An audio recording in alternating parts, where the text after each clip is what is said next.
obrolan Rabu siang.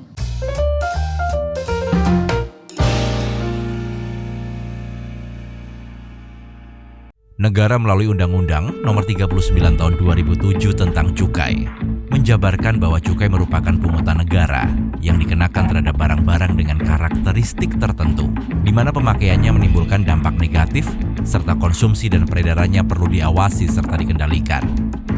Meski bukan yang utama, cukai telah menjadi salah satu komponen penting dalam penerimaan negara. Tidak sedikit pembangunan untuk kepentingan masyarakat bersumber dari cukai atau yang biasa disebut dana bagi hasil cukai hasil tembakau. Tahun 2025, cukai diharapkan menjadi tulang punggung penerimaan kepabeanan dan cukai nasional dengan target mencapai lebih dari 81% atau sebesar 244,2 triliun rupiah. Angka ini mencerminkan betapa strategisnya sektor cukai dalam mendukung pembiayaan negara, khususnya dalam menggerakkan roda pembangunan dan menjamin keberlanjutan layanan publik melalui kantor wilayah Direktorat Jenderal Bea dan Cukai Jawa Tengah dan DIY Yogyakarta. Pengenaan cukai terhadap barang-barang tertentu seperti hasil tembakau, minuman beralkohol, dan barang lainnya memiliki berbagai tujuan.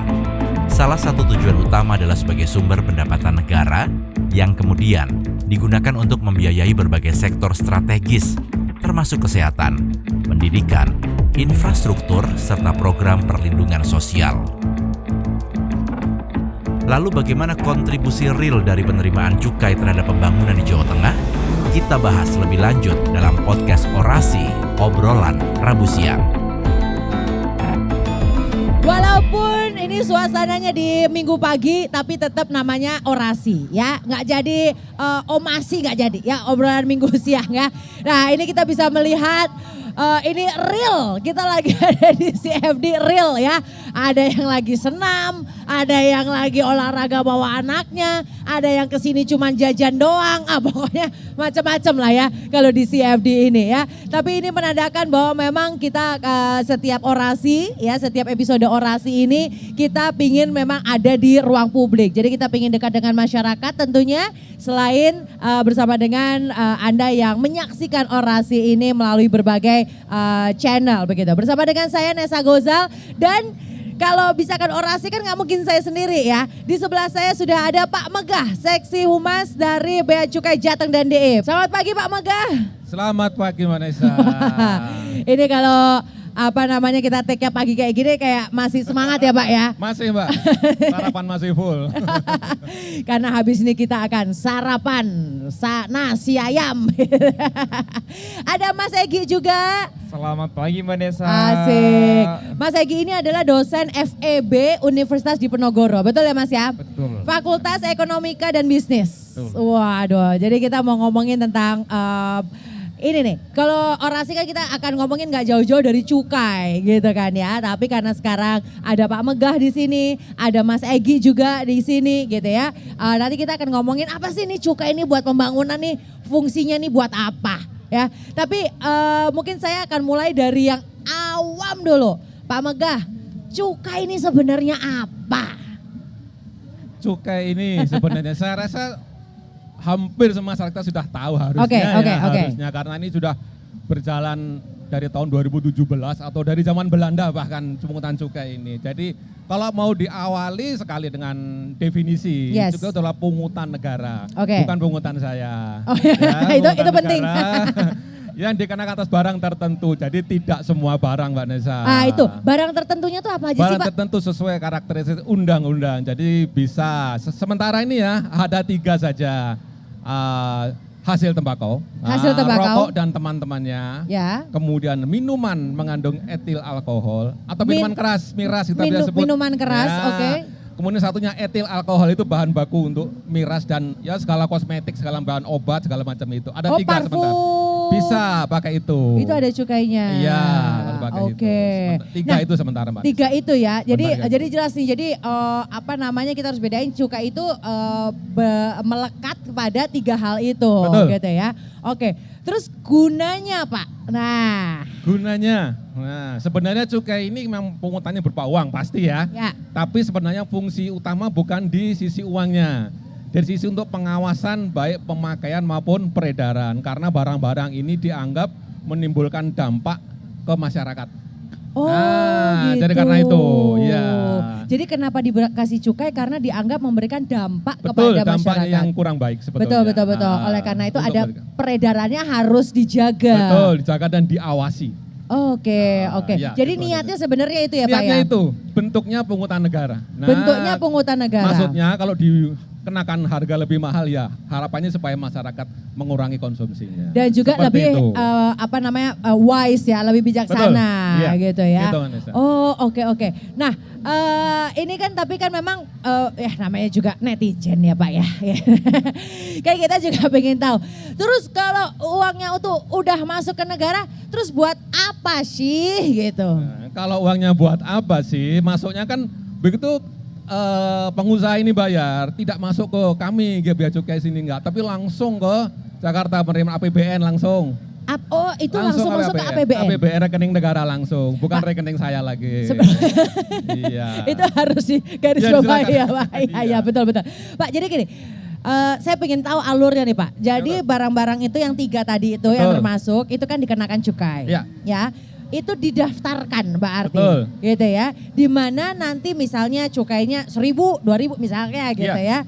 Itu langsung dari setiap penjualan. Misalkan anggap saja parfum gitu ya. Setiap penjualan parfumnya itu 1.000, 2.000-nya tuh langsung ke cut untuk APBN. Yang bayar pengusahanya. Betul. Perusahaannya. Oke. Seperti itu. Jadi langsung masuk ke APBN. APBN ke kas negara langsung. Oh. Iya. Dari APBN terus dibawa kemana Pak? Nah, dari APBN kan tergantung pemerintah nih dibagi-bagi mana Mbak Nesa ya. Ya mungkin untuk pembangunan, jalan, jembatan, sekolah pendidikan segala macam. Tapi lebih khususnya lagi itu ada yang namanya DBH CHT. DBH CHT Dana alias bagi hasil cukai hasil tembakau. Oh itu spesifik tembakau. Spesifik ya, jadi 3% dari penerimaan tahun kemarin diperuntukkan bagi baik itu provinsi penghasil maupun daerah sekitar. Jadi misalkan Jawa Tengah ini semua dapat. Cuman proporsinya beda-beda. Oke, sebentar. Jadi habis dari udah cukai tembakaunya udah dapat. Betul. Ini pemerintah pusat nih gitu ya. Berarti bea cukai pusat gitu ya Pak ya? Bukan bea cukai lagi sudah. Oh. Begitu bayar yang masuk kas negara. Oh, masuk kas negara. Iya, jadi Direktorat Anggaran.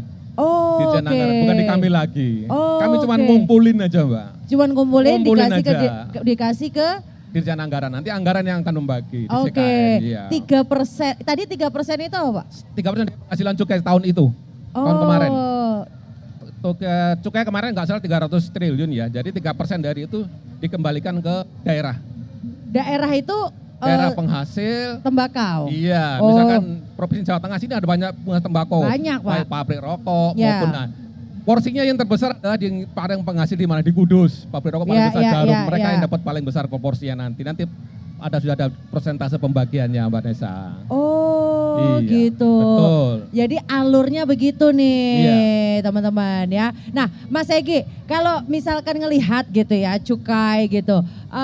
Kan kalau dosen nih kan harus dilihat dari sisi kritis dan juga dilihat dari jurnal-jurnal yang sudah ada. Oh, kata Mas Egi, aku di kantor jurnal, di sini jurnal.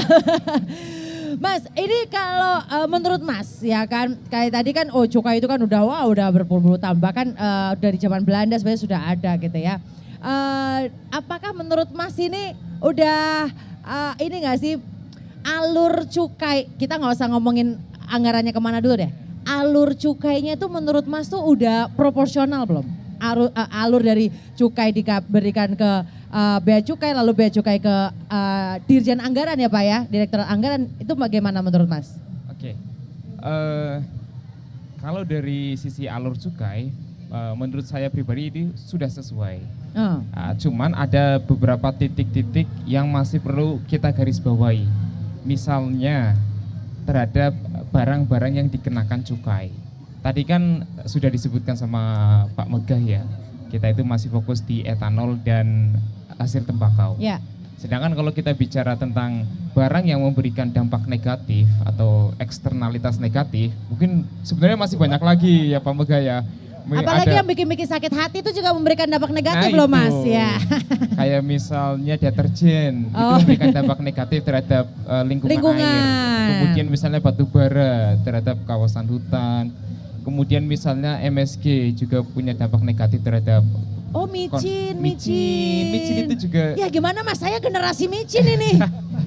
Kalau nggak kena micin nggak bisa mikir saya. Nah, ini yang lagi didebatkan ini, Oh lagi iya gitu. seru-serunya Oh ini. gitu ya, oke. Jadi ada potensi nanti barang-barang selain hasil tembakau dan tadi etanol juga akan dikenakan cukai. Oh emang gitu Pak arahnya Iya. Pak nanti Pak? Iya betul, sementara sudah banyak masukan. Yang terbaru sebetulnya sih yang sudah turun targetnya di kami adalah minuman berpemanis dalam kemasan. Oh, Nah iya itu sih. kan yang Iya berbahaya sih. kan jadi obesitas. Betul. Itu sudah ada aturannya, rencana sih semester kedua mau diterapkan. Semester 2 tahun ini? Iya rencana Wah, seperti gil, itu. Keren. Oke. Kenapa saya bilang keren? Karena itu emang itu banget Betul, buat Mas Eki, kesehatan ya Mas betul, Eki ya. banyak Oke. sebetulnya. Oke, coba lanjut.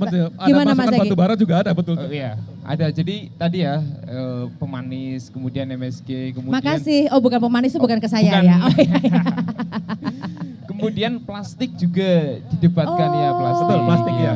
Karena kita terlalu berlebih menggunakan Iya plastik sih. atau konsumsi plastik, dampak lingkungannya kan sangat jelas. Iya. Plastik sulit terurai dan segala macamnya. Iya. Jadi kalau dari saya pribadi, alur terkait dengan pungutan cukai ini sudah sangat sesuai. Yang masih menjadi titik garis merah yang besar itu ya itu Penambahan barang-barang yang nggak cuma 3 itu aja. Undang-undangnya perlu ditilik lagi ya Mas ya. Betul. Karena bisa kan ya Pak ya Masih undang-undang bisa, itu. karena kan kata-katanya sesuai karakteristik undang-undang. Tergantung kalau DPR menentukan karakteristik barang yang membahayakan, menimbulkan dampak negatif, bisa masuk situ Mbak Nisa. Iya. Betul, bisa. Oh gitu. Tapi ini artinya nggak saklek ya. Karena Betul. kan undang-undang itu kan udah bertahun-tahun. Iya, betul. Harus ada penyesuaian dengan Iya, zaman ya betul. Pak ya. Oke, nah tadi Pak kita ke DBH CHT ya. Tadi diberitahu bahwa Bapak Megah mengatakan 3% dari seluruh Iya. pendapatan cukai tahun lalu Iya. itu dikembalikan ke Jawa Tengah. Bukan ya? Semua provinsi. Semua provinsi. Iya. Jawa Tengah dapat berapa Pak?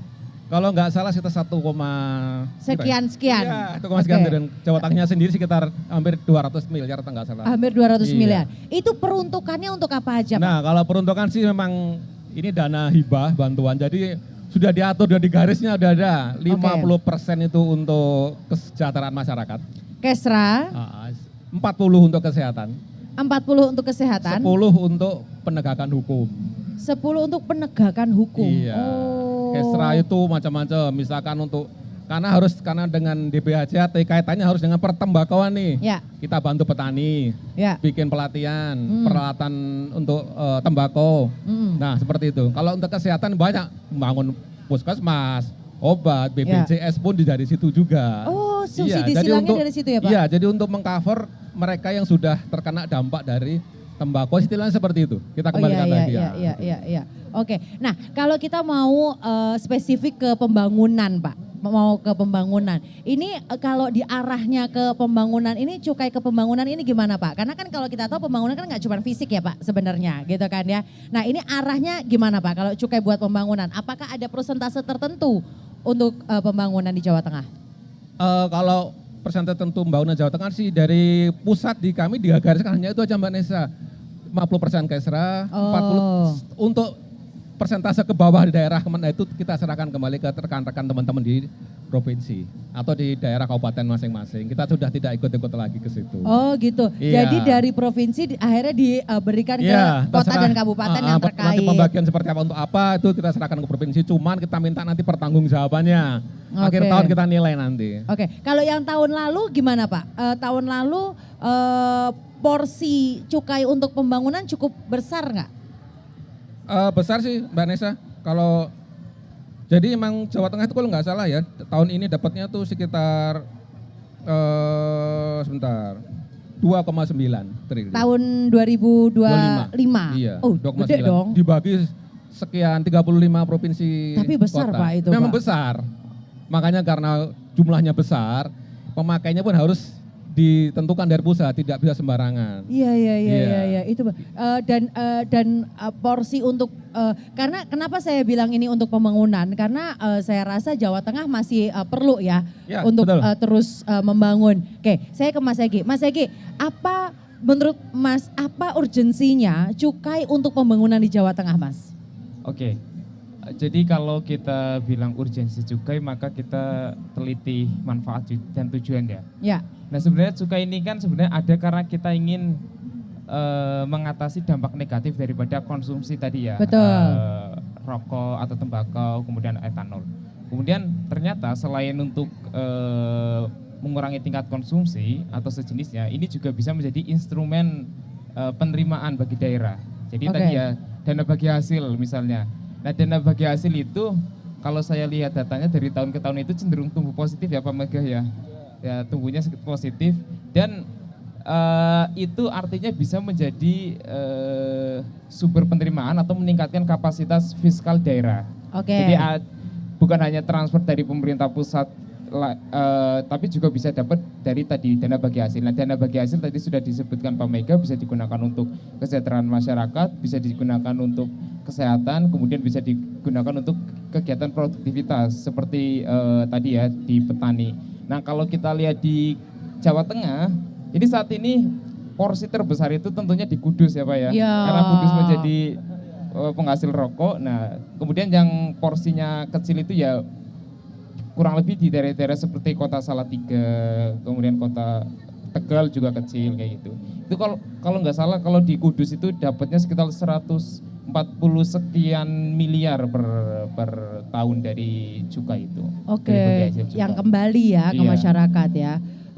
Terus kalau menurut Mas Egy nih, kalau dilihat pembangunan kita ngomong yang paling kelihatan kan pembangunan fisik ya. Kalau pembangunan non fisik itu kan kelihatannya jauh gitu investasi jangka panjang.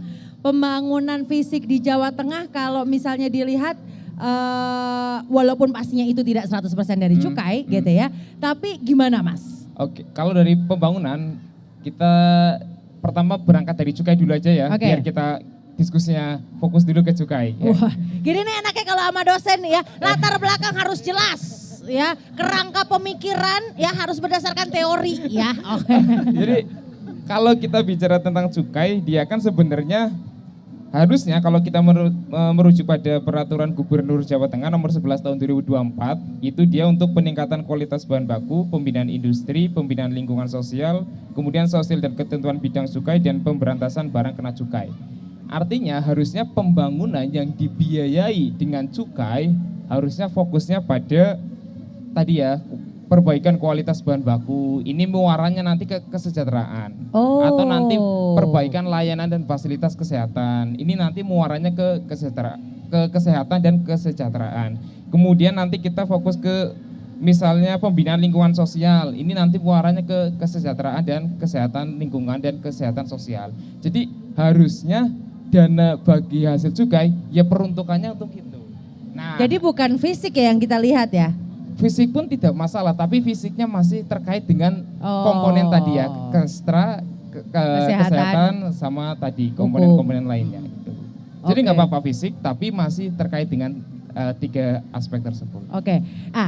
Pak, namanya juga netizen, kan kita pengen tahu persis mana sih hasil dari pembangunan yang dari cukai gitu. Bisa nggak Pak cerita dikit, misalkan tahun lalu kita tuh bikin gini gitu misalnya gitu, ada laporan-laporan gitu Pak. Nah kalau kembali ke situ saya juga seperti Mas Egy gini, kita batasin lagi nih hanya untuk khusus terkait dengan cukai saja, fisik fisik. Jadi yang jelas bantuan ke petani, peralatan tembakau, pupuk, traktor segala macam itu bisa seperti itu.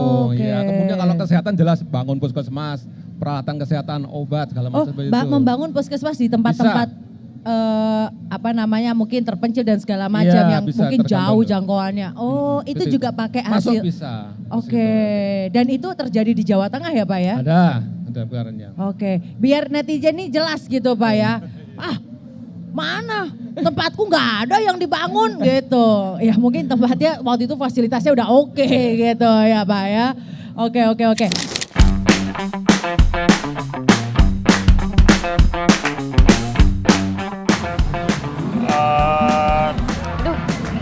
Cukai. Mungkin pungutan wajib ya. Cukai itu pungutan pajak untuk negara.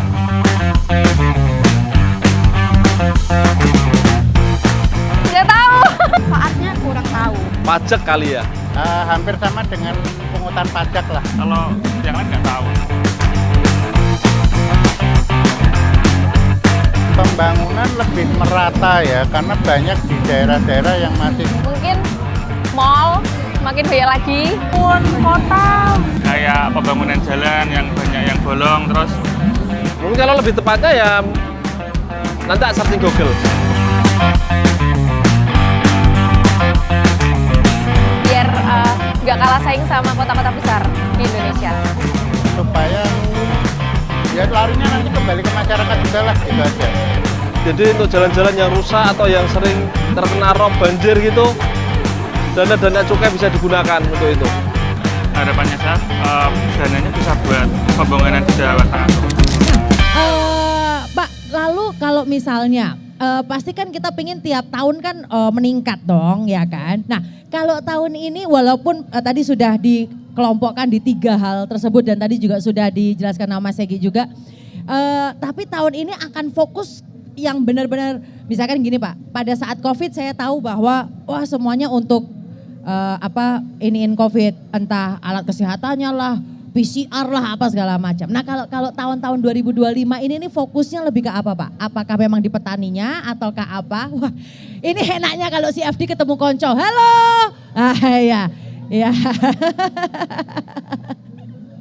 Gimana Pak? Baik, kalau kembali ke fokus, jadi saya kembalikan lagi ke Mbak Nesa bahwa fokus apa yang mau dibangun oleh daerah itu bukan lagi kami yang menentukan. Silakan gubernur, wali kota, bupati lah yang menentukan mana. Tapi mereka akan laporan ya Pak ya? Ada laporan nanti, tiap tahun kita nilai. Kalau nilainya kurang, kita bagus tahun depan kita potong itunya. Oh gitu Pak? Iya, harus ada reportnya, harus ada pengarahnya. Laporannya tapi akhir tahun, apa tiap semester? Awal tahun depan. Oh nanti. Awal tahun depan. 2024, laporkan Januari 25. Gitu. Oh gitu. Kalau nilainya memang kurang, nanti tahun depan akan dikurangi porsinya.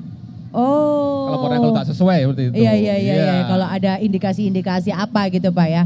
Hambatan terbesar apa Pak kalau kita bicara cukai untuk pembangunan Pak? Hambatan apanya nih? Hambatan misalnya ini nih kayaknya nih ya peruntukannya untuk pembangunan gitu. Apakah misalnya tadi Bapak mengatakan untuk petani tembakau?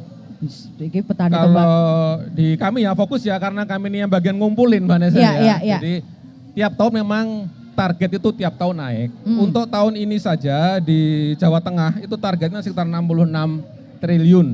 Jadi kantor kami ini ngumpulin 66 triliun sak Jawa Tengah tok. Nah itu naik dari tahun kemarin tuh 57 triliun. Naik? Iya, sementara kita tahu sendiri kondisi ekonomi kita kan lagi lesu nih. Iya. Harga rokok naik. Mas Erki ngerokok mboten? Saya tidak. Oh tidak, dia bukan berjuang, belum berjuang. Jadi saya tidak berkontribusi untuk cukai. Iya benar. Dia tiap tahun naik. Tapi saya berkontribusi untuk cukai berarti buat kosmetik. Lewat kosmetik. Dan parfum ya. Boleh seperti itu Mas. Iya. Gitu. Jadi tantangan kami adalah bagaimana dengan tiap tahun target naik, sementara harga cukai naik, otomatis kan menggeser masyarakat itu untuk mengkonsumsi. Jadi itu yang lebih sulit kami untuk mengumpulkan. Belum lagi nanti ada barang-barang yang sifatnya ilegal. Itu dia gitu. tuh. Itu yang lebih menggerogoti, menimbulkan lebih banyak kebocoran lagi di penerimaan itu. Nanti kita ngomongin yang ilegal ya Pak ya. Kita ngomongin kita ngomongin yang ilegal, tapi nanti kita ngomongin yang legal dulu. Pak, berarti paling susah pengawasan itu gimana Pak? Apakah ada upaya-upaya dari Bea Cukai Jateng dan DIY untuk bisa meningkatkan pengawasannya kan Mbak Arti kan? Pengawasan penggunaan ini kan? Betul. Kalau pengawasan kami sudah pasti ya dari kami bekerjasama dengan semua Bea Cukai di Jawa karena ya alhamdulillahnya si Jawa Tengah ini sekarang sudah bukan produksi rokok ilegal. Bukan apa Pak? Tempat produksi rokok ilegal sudah bukan lagi. Oh. Hanya semua distribusi itu lewat sini. Jadi karena jalan tol kan lewat sini gampang tuh. Benar. Entar berdepantura jadi kebanyakan sekarang yang kami tangkap itu di jalan tol banyak Vanessa. Itu gimana tuh Pak maksudnya Pak? Maksudnya gimana Pak? Cerita Pak. Banyak operasi banyak kendaraan dari arah timur biasanya produksi. Saya nggak nyebut daerah-daerah Jawa Timur itu daerah banyak produksi rokok ilegal. Akan dikirim ke Sumatera, ke Kalimantan, lewat ke sini dulu, lewat jalur tengah dulu kami bilangnya begitu. Terus habis itu ada operasi-operasi tertentu berarti? Iya betul, ada operasi intelijen seperti itu.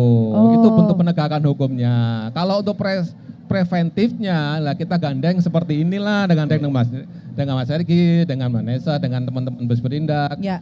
Untuk operasi kita gandeng dengan polisi, TNI, dengan teman-teman Satpol PP juga itu Vanessa. Seperti itu bentuk pengawasan dan ini. Pak, saya sempat baca gitu ada apa namanya operasi apa? Gurita. Operasi gurita itu apa, Pak? Kemarin, tangannya banyak. Iya betul, seperti itu. Oh iya benar ya. Oh, iya. Bisa tangannya banyak, bisa kemana-mana. Jadi memang kemarin kita pakai operasi gembur, namanya gembur rokok ilegal. Gembur rokok ilegal. Iya. Tapi karena masyarakat memandang bahwa kita juga menilai bahwa seperti kok kurang maksimal ya, kita ganti bentuk operasinya operasi gurita. Yaitu. Seperti Mbak Desa bilang, tangannya banyak, bisa kemana-mana. Kita iya. usahakan supaya kita bisa menjangkau ke pabriknya. Karena sementara ini bisa tangkap hanya mereka seperti narkoba lah, pakai sel putus. Jadi begitu tangkap di jalan, sopir nggak tahu, saya cuma ngangkut barang. Jadi susah kita untuk nge-tracking. Untuk tracking sampai ke tempat produksinya. Itu Terus operasi gurita ini menjadi fokus di tahun ini untuk memberantas rokok ilegal itu ya Pak betul. ya? Berarti yang tadi Bapak katakan bahwa kerjasama dengan aparat dan lain sebagainya itu salah satunya juga untuk operasi gurita ini ya Pak? Betul. Kalau boleh saya sedikit ini untuk penindakan ya sudah kami lakukan sampai semester, trimester ulang 1 itu jumlah barang batangnya itu sudah 40 juta batang. Hah? Itu 1 juta batang itu sekitar, kalau truk itu sekitar 2 atau 3 truk. Sudah 40 juta batang. Nilainya itu sekitar 35 miliar. Nah itulah kami yang harus, di samping kami ngumpulin, kami harus mencegah jangan sampai ini bocor penerimaan ini seperti itu. Iya, gitu. Karena bukan apa-apa, karena kan balik lagi ke masyarakat iya, tadi harusnya ya sebenarnya. sadar ya. kembalinya ke situ. Cuman ada beberapa orang yang melihat peluang dari kenaikan cukai ini ya, mengambil peluang yang kurang baik harusnya. Ya. Iya. Bentar Pak. Ini luar biasa kinerjanya ngebut banget ya. Ini baru awal-awal tahun Pak, ya, anggapannya ya. Iya. Iya baru triwulan pertama. Maksudnya tuh saya bahkan masih ingat Pak malam tahun baru kemarin ngapain Pak gitu ya. Kayaknya tuh 2025 tuh kayak masih baru. Bapak udah nangkep 40 juta batang aja. Iya di kami. Gitu. Iya, gitu ya Pak ya. Iya. Luar biasa ya.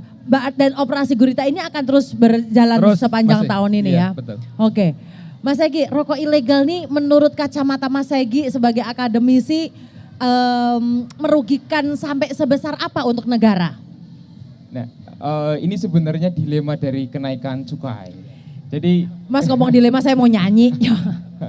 Ketika cukai itu dinaikkan, produsen itu akan merespon dengan menaikkan harga rokok. Betul. Ketika harga rokok naik, kemudian konsumen juga akan merespon. Ya. Kok harga rokok ini naik, akhirnya dia mencari alternatif.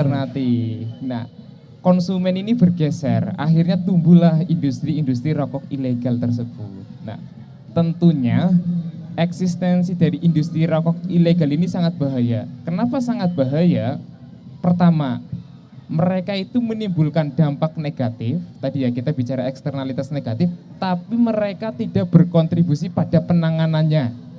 Ya, jadi mereka hanya menimbulkan dampak saja, mereka enggak berkontribusi terhadap cukai. Artinya mereka tidak berkontribusi secara finansial. Nah ini bahaya, mereka hanya menimbulkan dampak saja. Nggak tanggung jawab ya Mas? Nggak tanggung jawab. Ya. Kau yang mulai, kau yang menyakiti.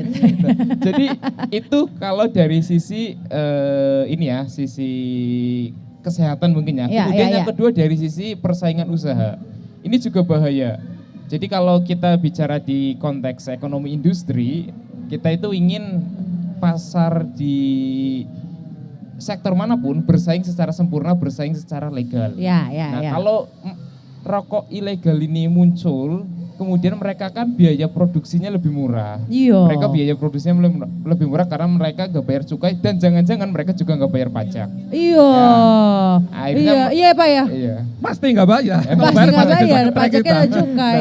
Akhirnya mereka ini bisa lebih kompetitif daripada industri rokok yang legal. Harganya ya Mas? Ya, harganya lebih kompetitif, mereka bisa tumbuh signifikan, kemudian yang legal yang bisa kolaps.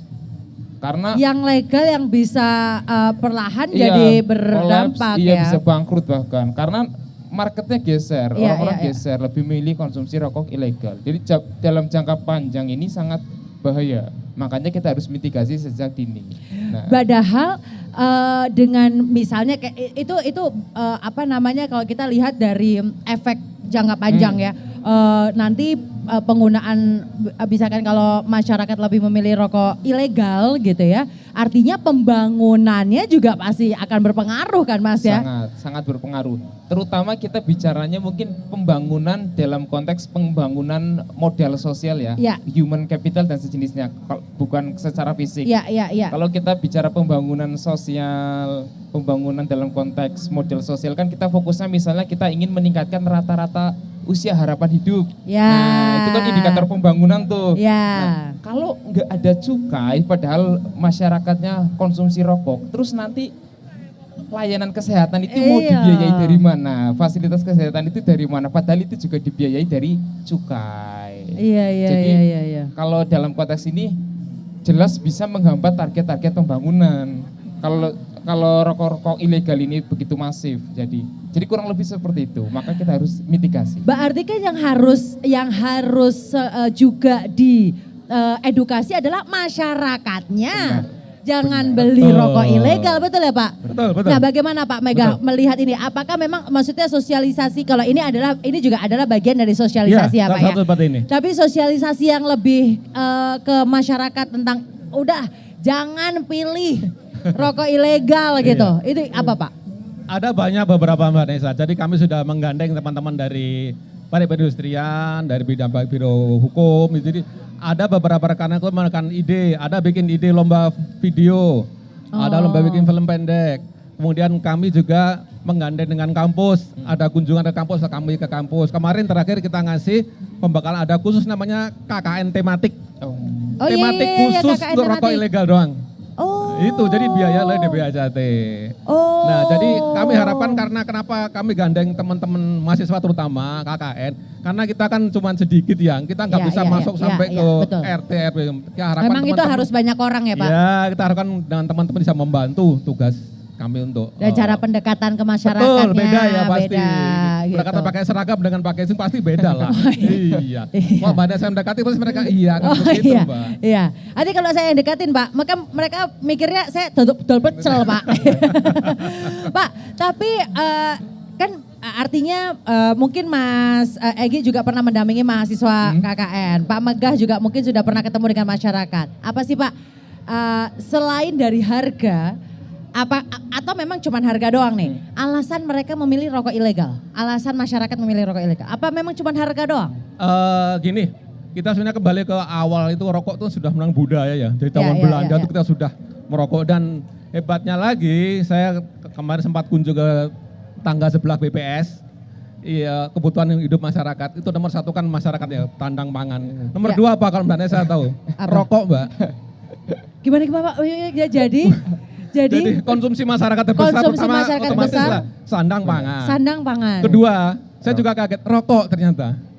Padahal garis kemiskinan di sini katanya masih pendek, masih sekitar 500.000 masih Mas. Tapi hampir 30% belanjanya itu untuk rokok. Tapi emang iya Pak, saya suka ngelihat mohon maaf nih ya. Maksudnya ngelihat misalnya ada pemulung, ada pengemis, iya tetap ngerokok Pak. Iya, itulah. Makanya itu kan jadi mending buat makan ya Pak. Kalau kita iya. Iya kan gitu. Saya iya. Iya. Oh ternyata memang ya, tapi faktanya budaya, itu, statistiknya adalah betul, itu gitu ya. Statistik, teman-teman statistik begitu, bilang begitu. Jadi mau nggak, ya susah banget nih ya. Jadi bukan sekedar harga saja Mbak, berarti mereka pun udah jadi budaya. Iya, jadi setelah harga dinaikkan mereka akan geser konsumsi bigana tetap merokok. Pokoknya tetap merokok pokoknya. Iya. Gimana ya Pak? Kalau Mas Egy gimana? Kan saya tahu mendampingi mahasiswa KKN juga kan gitu. Ya benar itu, karena ternyata konsumen rokok itu loyal Mbak. Konsumen rokok itu sangat loyal. Mereka tuh nggak mau skip, mereka tuh nggak mau satu hari nggak ngerokok. Itu pertama, mereka itu sangat loyal. Tidak takut mati mereka Pak. Iya. Kalau mati dinyalakan lagi nanti. Oh iya. Jadi memang Oke gini, saya stop beli, minta aja. Jadi kita sudah mati-matian melakukan sosialisasi, dampak bahaya dan segala macam pun ya memang kadang dampaknya nggak signifikan. Karena hal yang paling bisa kita mitigasi, paling jangan merokok dekat anak kecil. Jangan merokok ketika itu aja istri, susah banget. Itu aja susah banget. Kan? Nah, jangan merokok ketika istri hamil gitu dekat. Nah, paling kita bisa mitigasinya di situ. Mahasiswa mitigasinya di situ. Maksudnya merokok di tempat-tempat yang terbuka gitu. Kalau melakukan stop jangan merokok, menolak. Langsung nggak mau mendengarkan sosialisasi, nggak mau mendengarkan edukasi gitu. Masyarakat milih udahlah gak usah dengerin ya. Iya. Nah, itu tantangan luar biasa ya. Itu tantangan kita. Candu. Iya. Kemudian tantangan yang kedua ini tantangan untuk semua ya, Disperindak, Bea Cukai, pemerintah.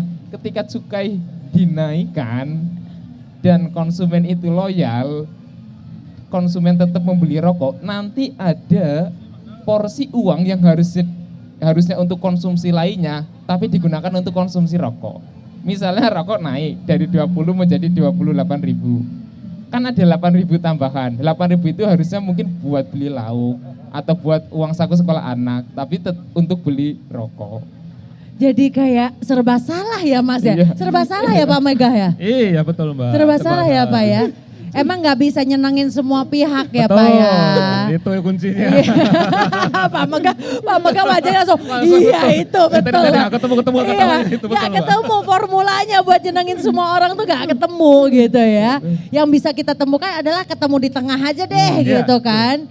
Iya. Oke, tapi iya kan saya jadi ngelihat big picture-nya nih Pak ya, bahwa memang negara kita butuh cukai untuk membangun terutama yang di daerah penghasil tembakau untuk kembali ke mereka gitu kan ya, walaupun pro kontra segala macam tentang rokok, however kita tetap membutuhkan gitu ya Pak ya. Oke, nah kalau sekarang apa yang menjadi concern utama Pak dari Bea Cukai Jateng DIY? Apakah memang tentang pengawasannya, apakah tentang sosialisasi rokok ilegalnya, atau apa Pak yang jadi concern? Sebetulnya semuanya berjalan beriringan ya Mbak ya, paralel ya. Jadi kami di satu sisi kami tetap harus berupaya meningkatkan bagaimana caranya. Pokoknya dikasih segini kamu harus bisa, targetmu terpenuhi. Nah, itu kalau kata orang Semarang MPC Pak, mbuh piye carane. Nah itu, kok sudah pasalnya mbuh piye lah itu repot. Tapi sebetulnya, jadi harus jalan beriringan. Jadi kami berusaha meningkatkan pelayanan terhadap pabrik rokok, mempermudah aplikasi, kemudian mempermudah pemesanan. Di samping satu sisi harus meningkatkan pengawasan supaya tadi Mas Egi cerita ada persaingan yang sehat antara pengusaha. Jangan satunya nggak bayar, biaya produksi nggak ada, bukan biaya produksi ya, biaya apa namanya, promosi pasti nggak ada, pajak nggak ada, pasti potongannya banyak banget tuh untungnya kalau seperti itu. Iya. Itu agak gemes juga ya Pak ya kalau ngelihat. Iya, makanya kami jengkelnya karena kami tangkap cuma berhenti di sopir atau pengangkut, kita nggak bisa, kadang-kadang nggak sampai ke pabriknya, itu makanya kita operasinya kita Pak, terus kalau kayak gitu operasi gurita ini kan sudah alhamdulillah sudah bisa ini 40 juta, tapi kan produksinya masih terus tuh Pak. Betul Mbak. Gitu kan ya, itu gimana caranya Pak untuk bisa akhirnya benar-benar masuk menghentikan produksinya gitu? Jadi satu memang tetap sosialisasi ya ke teman-teman, kemudian ada penindakan operasi itu misalnya kalau kita belum bisa jangkau produsennya, kita jangkau ke penjualnya. Kalau ada ini kita tarik, ada yang bawa itu kita tangkap. Sudah banyak juga yang kita pidanakan, kita penjarakan. Oh gitu Pak? Ada, sudah beberapa. Karena sanksinya kan sanksi pidana. Bukan sanksi perdata ya, jadi pidana sudah. Hati-hati. Yang jual juga bisa ikut Pak? Bisa. Yang menjual, memproduksi, menyediakan bisa kena. Hati-hati. Iya, seperti itu. Jadi kita nggak tahu, terima-terima aja, cuma pengen cuan-cuan aja. Iya, cuma sependek malah kita itu. yang kena, bisa. malah kita yang buntung gitu ya. Undang-undang ada diatur seperti itu Mbak Nesa. Oke. Pak, peredaran rokok ilegal paling banyak di Jawa Tengah di daerah mana? Seperti saya bilang di sini kan bukan, ya alhamdulillah sudah dulu iya daerah Jepara dulu seperti produksi, sekarang sudah pindah geser ke daerah timur. Jadi di Jawa Tengah Timur. ini Sudah nggak ada, cuman ya itu hampir semua distribusi kan pasti lewat sini, entah jalur utara, entah jalan tol, itu kita harus nyegatin ke situ Mbak Nesa. Berarti peredaran rokok, kalau tadi kan produksinya ya Pak ya, peredaran rokok ilegal di Jawa Tengahnya juga masih banyak? Sebetulnya enggak banyak. Udah nggak banyak produksinya, distribusinya saja. Distribusinya? Jalur distribusi lewat sini. Jalurnya saja, tapi enggak ibaratnya nggak banyak yang mendekem Betul. di Jawa Tengah gitu nggak? Itu, iya, untungnya seperti itu. Oke. Jadi rapotnya Jawa Tengah masih oke lah ya Pak? Ya, jadi saya pikir sosialisasi napalm untuk Jawa Tengah sih termasuk berhasil saya pikir lah. Iya, bagus saya pikir. Menurut Bapak berhasil karena apa? Ini mungkin bisa dicontoh provinsi-provinsi lain Pak. Dari teman-teman yang bagian penindakan tuh tidak ada daerah masyarakat itu sedikit sekali banyak dibanding yang kita tangkap, ya kita tanya tujuan kemana, kebanyakan ke luar Jawa sih kebanyakan. Iya. Jadi bisa dibilang bahwa Jawa Tengah cukup terbuka juga masyarakatnya ya Pak. Betul. Ya berarti ya. Yeah. Sudah cukup terbuka secara edukasi ya Mas Egy ya. Benar. Oke, Mas Egy kalau misalkan lagi turun lapangan, entah dalam bentuk apapun ya, pengabdian atau KKN dan lain sebagainya, ada gini nggak? Ora Mas, aku tetap sing legal wae lah gitu. Ada gitu-gitu nggak? Tadi gimana? Ada. Misalkan lagi sosialisasi terkait rokok dan ilegal dan segala macam. Ora Mas, aku emang ora ilegal loh. Aku wis ngerti aku ngerokok, aku nganggone sing legal wae lah. Ada nggak yang kayak gitu Mas? Ada, tentunya ada. Dan tadi ya, sekarang itu banyak jenis-jenis rokok baru yang legal dan memang dengan harga yang lebih murah. Kompetitif. Itu jenis rokok itu banyak banget namanya. Ada yang hanya 10.000, ada yang 8.000. Tapi cukai. Tapi legal. Tapi legal. Nah itu jadi ada pergeseran terhadap ini juga ya, quality dari rokoknya. Jadi akhirnya produsen itu membuat produk baru dengan harga jual yang lebih rendah. Oke. Jadi strateginya seperti itu. Jadi hanya terjadi pergeseran di lingkungan jenis rokok yang mereka konsumsi saja akhirnya. Khususnya di Jawa Tengah ada track record baik juga. Ternyata di Jawa Tengah itu saya beberapa kali melihat informasi dari media itu kolaborasi antara pemerintah, Pemda dengan Bea Cukai itu ternyata terjadi ya secara kontinu, dan kolaborasi itu bisa dalam bentuk tidak hanya sosialisasi terhadap masyarakat, tapi kemarin juga ada sosialisasi terhadap pengusaha rokok. Nah ini juga penting, jadi sosialisasi itu bukan hanya ke masyarakat, tapi juga ke pengusaha rokok agar mereka mau tetap mendirikan perusahaan yang legal, beroperasi secara legal. Iya. Menurut Pak Megah bagaimana Pak? Emang iya sih, semua pihak harus kita sosialisasikan, harus tahu, harus sadar. Kenapa sih kita jangan pakai ilegal? Karena kalau Mbak Nesa tahu atau Mas Egy tahu ya, itu ilegal itu kenapa masih ada aja. Kenapa Pak? Kenapa gimana Pak? Konsumsi juga masih ada Mas ya, karena harga kebutuhan pokok nomor 2 masih, kemudian harga murah, dan bagi yang mau produksi itu cuannya nggak main-main Mbak. Yang kita tangkap di kantor itu tidak sekedar mereka naik truk, itu tidak. Barang pun kadang-kadang dimerahkan ke Venturer, Toyota, kadang naikkan ke Alphard gitu. Oh gitu Pak? Iya, nah gitu. Punya strategi mereka. Iya. Jadi bukan cuma truk baratnya gitu? Bukan, mobil ada mobil Alphard pun dipakai. Kamuflase. Iya. Jadi nilai mobil Alphard dibanding muatannya lebih besar muatannya nilainya. Kau tidak jadi sesuai dengan ini ya. Iya. Pinter banget Iya. ya. Emang orang cari cuan ya Betul. Pak, strateginya macam-macam ya Pak. Macam-macam. Terus kalau misalnya yang Bapak tangkap tuh ada tuh yang gitu-gitu tuh, yang itunya di mobil-mobil bagus gitu ada? Banyak. Ada yang diselipin di tempat kotak ikan supaya bau rokoknya ketutupan bau amis gitu. Oh gitu Pak? Iya. Ya Allah. Ya namanya orang ini. Karena ya itu tadi cuannya benar-benar menggiurkan. Iya sih. Oke, jadi kita bisa ngelihat bahwa cukai ini menjadi penting untuk pembangunan. Walaupun misalnya Bapak Ibu yang sedang menonton itu mana pembangunan apa gitu ya. Enggak gitu konsepnya gitu ya Pak ya. Karena konsepnya bisa kembali ke petani tembakaunya ya kan. Dan kesehatan itu 40% ya Pak ya. Kesehatan 40%. Pak, kesra tadi 50% kesra lagi tuh bentuk yang paling real. Itu apa Pak? Biar kita bisa punya bayangan. Kalau bentuk paling real yang bisa dilihat ya bantuan terhadap petani tembakau sebenarnya. Bantuan alat untuk ini ya? Iya, coba dilihat di cek Temanggung atau daerah tembakau itu ada sana bantuan seperti itu. Oke. Iya. Jadi